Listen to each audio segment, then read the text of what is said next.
नमस्कार। आज हामी तपाईहरुलाई मासको बटुक कसरी बनाउने भनेर देखाउने छौं। त्यसको लागि चाहिने सामग्री कालो दाल, पानी, अदुवा लसुनको पेस्ट र नुन।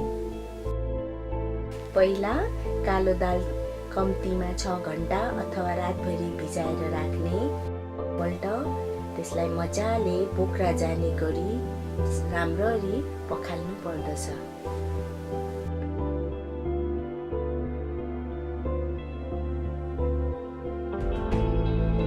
पखालिसकेको कालो दाललाई मिक्सीमा राखेर धेरै मसिनो नगरी पिस्नु पर्छ।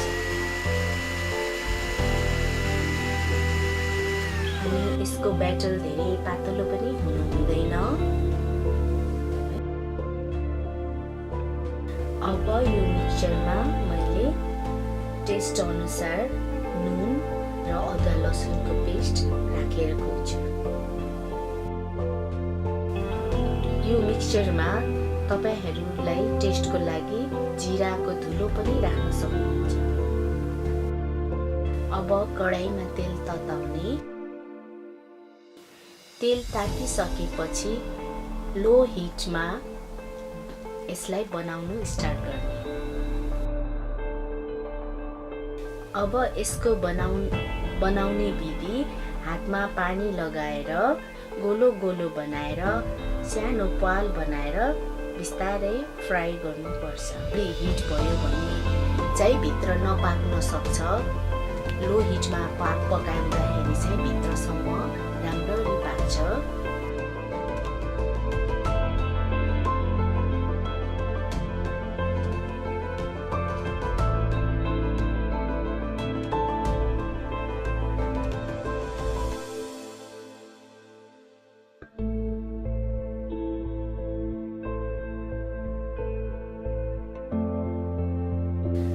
ल अब बटुक पाकिसकेपछि यस्तो देखिन्छ। अनि यसलाई तपाईले परिवारको साथमा बसेर खान सक्नुहुन्छ। धन्यवाद।